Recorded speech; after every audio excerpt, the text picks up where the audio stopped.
and this is the West 7th Wool Podcast. This is a podcast where we talk about the events and goings on at our local yarn shop, West 7th Wool, located in scenic, idyllic Fort Worth, Texas. Welcome to Quarantine Edition, Episode 1. So as you can tell, we're not at the shop. We are at our house. That's right. Yeah. And Hunter said that people really like it when there's yarn in the background. So, I mean, I guess we could open these. This is... There we go. There we go. There's some yarn for you. It's not as neat and tidy as the shop. That thing is right up against my back. You can shut yours. All there right. we go. It's not as neat and tidy as the shop. Oh, there's a glare. Maybe it can stay like that. There we go. Here. Is that okay? It's okay. All right. So, but here we are. We are at our house. Mm-hmm. And we hope to bring you more things from the house as this few weeks, hopefully not months, goes on. So, what are we talking about here? Okay, so I guess we're going to skip classes because classes are going to be weird for a little while. Overall, we're talking about the coronavirus that's going around. So that's why we're isolating. We're canceling large events. Right. Yeah, so we're going to cancel knit nights for the next however many weeks, few weeks plus. Yeah, and we might be canceling some classes. It Or depends. rescheduling. Yeah, rescheduling. It just depends on how things go. Yeah, this situation has been very fluid and dynamic, and we're just basically trying to adapt to it as best as we can. Just like you are. Just rolling with it. Right. Right. To that end, we have some tea. What kind of tea do you have? I've got immunity. Immunity tea. Uh-huh. Yeah, that's my jam right now, turns out. Right. I've got Get Charged. I'm sticking with my immunity, thanks. All right. So as far as we usually talk about classes and events first, and as far as those go, they're kind of on hold. If you have a class scheduled with us and you want to cancel, you're free to cancel. Oh, hey, Abby. Hi. Do you need something? No, I was just gonna ask if Dad's tire was okay. No, he has to go get it fixed. Yeah, I'll get it fixed. Okay. It's one more thing for the to-do list. It's a very long list. Bye. That's part of being at home. Yep. Yeah. So, if you have a class scheduled with us and you would like to cancel, please go ahead and do that. We can give you a refund, store credit, whatever you want to do. Right. If you are unsure, just give us a call. And it's kind of like we'll know what's going on day to day. Yeah, we're going to be making decisions going forward that ensure that we are looking out for everybody's best interest, the health of our employees, the health of our instructors. And you. And The you health guys. of- Yes. Everybody, we just need to hopefully make correct choices going forward until we get through this thing. Right. Yep. Okay, so what new... We usually go on to new products. Do we have some new products? We do have some new products. Well, let's start off with something that would be a little less surprising. We got in a bunch of new Madeline Tosh a short time ago, a few weeks ago, I guess. But they didn't have all the bases available. They did not have Twist Light, which is a sock yarn, and they did not have Vintage, which is worsted. But guess what? They got them. They got them now. So we got them in the shop. And we have just a few colors of each as examples. These are the 12 LYS colors, right? Mm-hmm. Well, I mean, not all 12, but these are from the collection. Yes, these are 6 of the 12 anyway. These are Twist Light. That's a nice one. Espionage. That's a nice group you put together. Yeah. And then the other one is a nice group. Daisy. Nassau. Midnight Pass. Oh, I thought that was Nassau. And then these are worsted. That's a nice combination. I thought so. Including Button Jar Blue and Antler, a couple of old standbys, and then Lark, finally. And what's interesting, I think we've touched on this before, is that the colors that they have made exclusive to local yarn shops are some of the popular ones. They're Like Antler. Antler, Button Jar Blue, Lepidoptera, Charcoal. I mean, so it's nice that they're trying to be supportive of the local yarn shops in that way. Right. So, You know what I appreciate have? it. What do you have? I have some Tuft woolens. Nice. Sock soap. I've never used this. So this is a bar of soap. And it says to use it, you lather it up under cool running water. Mm-hmm. And then use the suds to soak it. Or you could rub it right on your knitted item. Interesting. So yeah, you may see that at a glance and be like, "Oh, hey, it's soap for washing up." No, it's soap for washing your And knits. then we have the hand and body balms. Mm-hmm. We've got vanilla almond. That is a good one. Eucalyptus lemon. Also nice. 5th and 7th. 5th and 5th and 57th. Honeycomb, which I'm really interested in, and lavender. Mm-hmm.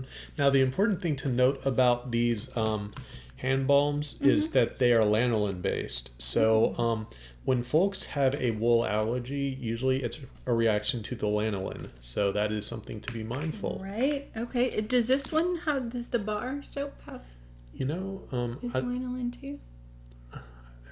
I don't think so. so. I know it's got like shea butter and some other things, depending Yeah, on which one you get. coconut oil, Mm-hmm.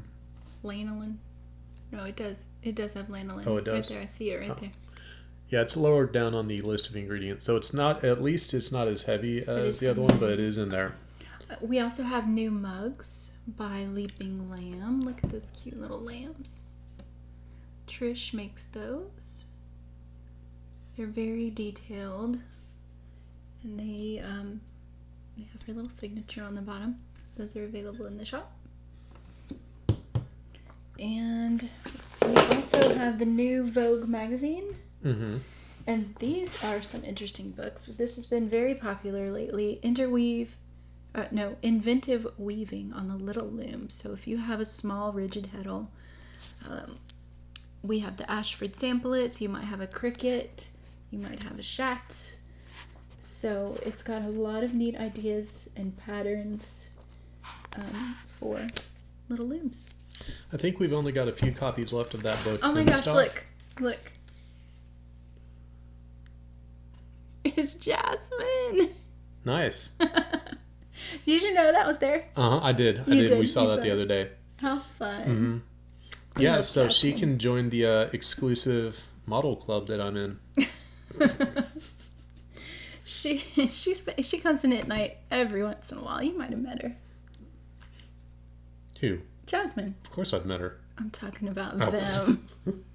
It's like, what? Of course uh, All right, so I think that is all the new stuff we have. Do you have any finished objects? I do. I've got a finished object.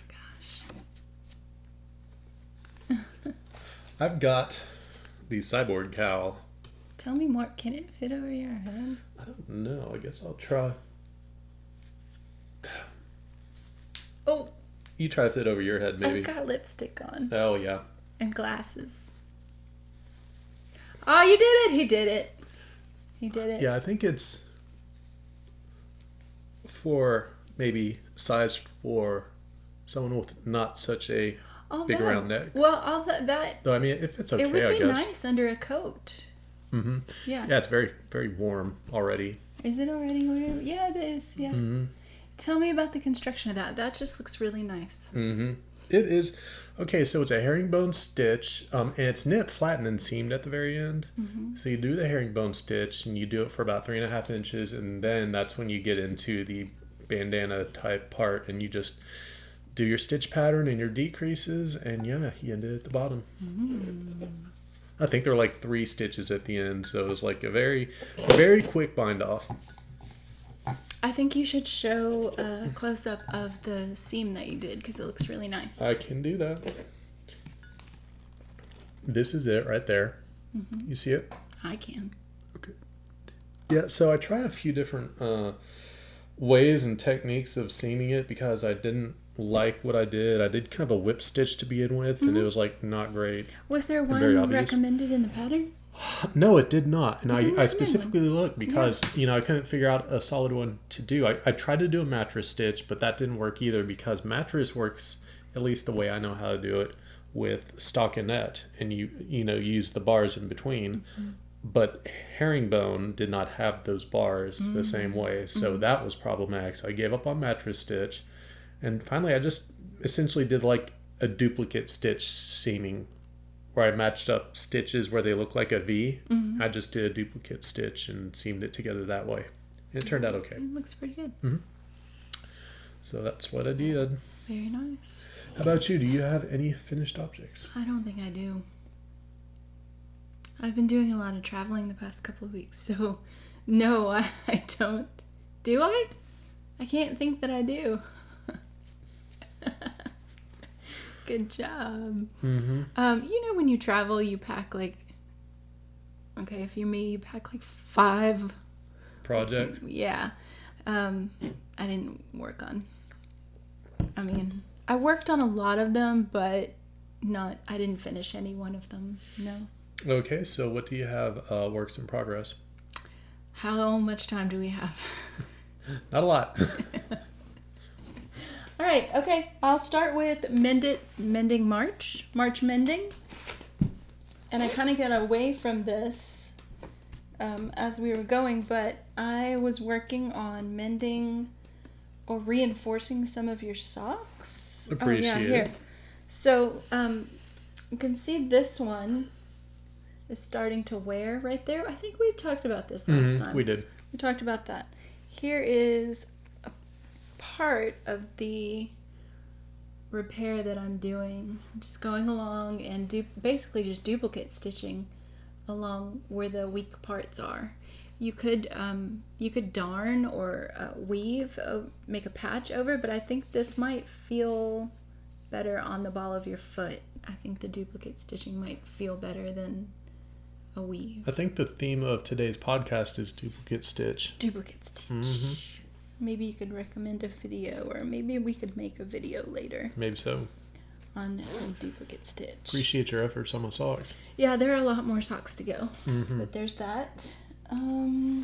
While I was at the Hill Country retreat, I had a class with Leslie Robinson, who is the brioche queen, and I had dropped a stitch on this, but there was no going down and repairing it because it was way down there. But as I cheated and added some extra yarn and just kind of wove it in to make sure it wasn't going to go anywhere, I started knitting on it again.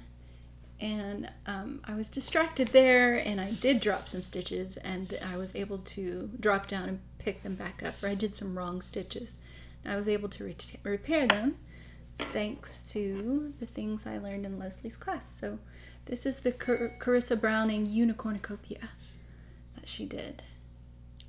So Perhaps once we get back to regular classes again, you could teach another of the brioche classes. Yeah, we can do that. We certainly can. Every once in a while we get the odd request. And that is Leon Alexander yarn. Attention unicorn department. Okay, what's in this bag? I have a lot of things going on. Oh, so this is my I Am Dragon shawl that I took with me that I didn't work on. It's a beaded. I still only have that much done. You know, why do you have the beads with you? Isn't it supposed to be pre-beaded, preloaded? It is, but I guess I have it for the next color. Oh, okay. They don't really need to be with me.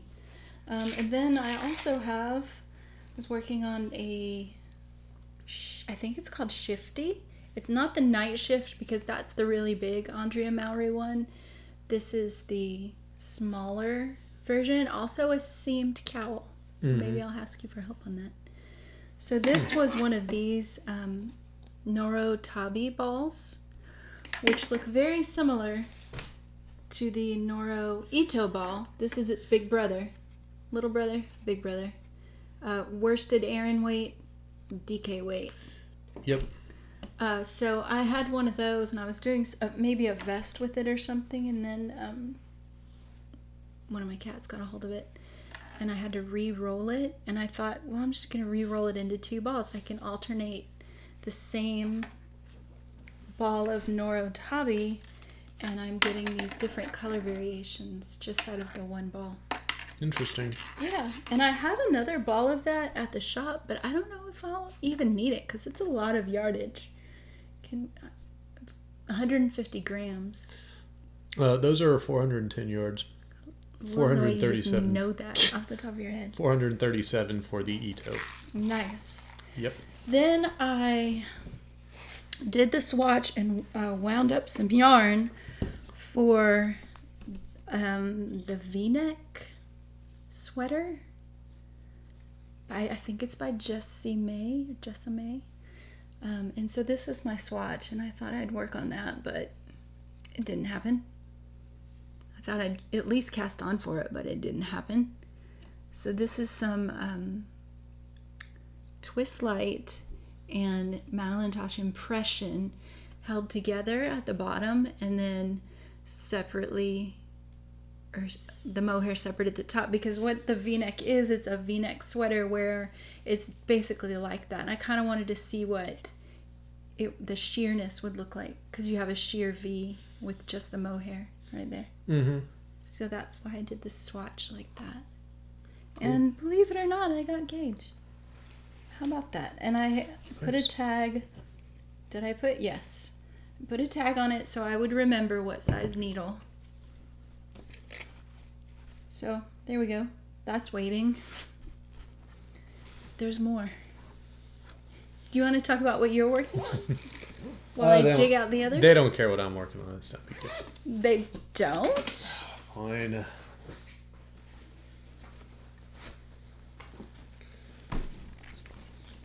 I'm still working on the spiral sock.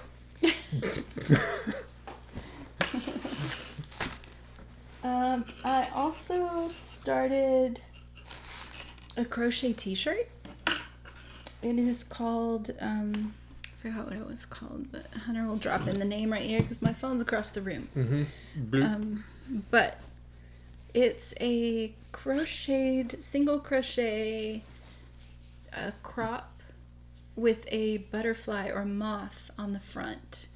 So I have plenty of this red Twist Light. Is that Tarte? In Tarte. Plenty of it. Of course she does. Because crochet takes a lot more than knitting. So I'm not even sure how many skeins of this I'm going to need. I mean, I looked at the pattern, but it's kind of... There aren't even any stitch counts. It's like crochet along for as long as you want it to be. So this is what... So it's 2 panels and then it's stitched together. There's that. And then I have some minis to do the butterfly out of. So those are some minis. I'm really excited about how that's going to turn out. Nice. Then I have one more. I have a lot. I have one more. I did actually work on this one. This is my Centrifugal shawl by Carissa Browning for the... was going to be for the Fiber Fest, which I think is still going to... We're still going to show these off virtually. Carmen's going to come up with some way that we can all get together, maybe online, and show off our Centrifugal shawls. So remember I changed the color.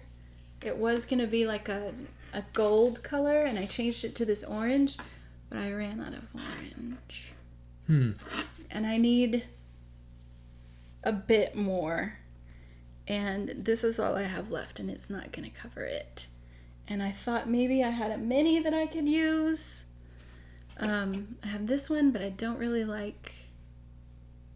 I don't think I want to end it with that. And I had this red mini, and I thought maybe I could end it with that. But and then I saw at home, I had this orange fiber that actually came with my Ashford wheel. That was just the test fiber. I was like, oh, I could spin that. And then as we were at the shop gathering supplies, I grabbed some more orange fiber. So I'm just going to spin myself some more orange. There you go. I've got the time. This is true. So, well, I guess, yeah, I've got the time. will it be finished by the time Carmen's knitting show and tell happens? I don't know. Mm-hmm. I don't know. We'll find out. Maybe that should be the first thing I'm working. All right. That's all I have. Anything else? I think that's about it. We did have a podcast giveaway to take care of. We do have a podcast giveaway. Now, what are we giving away? We're giving away this time a skein of Forest Fiber Arts, the Targhee Nylon Sock Yarn. Color's called Old Soul. Mm-hmm. And yeah, did you say that you looked up? 46. We had 46. It's 46. 5. Do you have the YouTube up? Maybe. I do. Episode 59. So that's Gail Stamps is the winner. Congratulations, you are the winner. Our question last week was who read the poetry better. Thank you for everyone who pity voted for me. Thank you for the decisive victory to everybody else. He really puts a lot into it, so he deserves your praise. I appreciate the congrats. Yes, and Gail's was most dramatic was Hunter, most sincere Amy. The audience was the winner. Love that sock yarn. Well, you get the sock yarn, Gail. Congratulations. We will attempt to contact you. As always, if you don't hear from us in a couple of days, shoot us an email, call us. Mm-hmm. We will get this to you. We're happy to mail it. Mm-hmm. All right, so this week I think we should give away... Yes. Some Tuft... What scents are those? Soap. The soap is 5th and 57th. Mm-hmm. And it's nice, kind of herby. And the balm is vanilla almond. Nice. Yes, everyone loves that one. Nice. Mm-hmm. If you're allergic to lanolin, let us know. And if you're the winner, and we can figure out a different prize for you. What's our question going to be? Oh, so should it be quarantine or coronavirus related? Oh, what? Well, maybe it should be. Maybe it's what's your favorite? What projects are you hoping to finish? Now that you may potentially have a little additional time on your hands. Right. All right. How many whips do you estimate you will finish? Do you think that's a good one?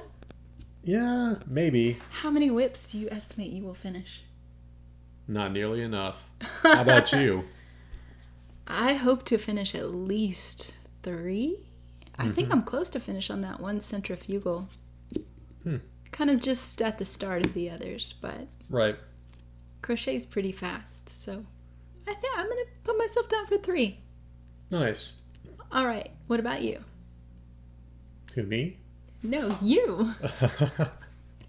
All right. That's it for us. Thanks for watching. Stay safe. And I don't know, Hunter, do you think maybe we should make more podcasts since... like with everything else, I guess we will just wing it. Yeah, we'll might see. See an extra 1 or 2 from us. Yeah, there may be a slowdown of activity at the well, there will for sure be a slowdown of activity at the shop. So, I mean, the other side of that coin is we'll have less to talk about. So, I mean, we'll talk about stuff. We'll see how it goes. All right. Thank you for watching. Stay safe. Yep. Bye.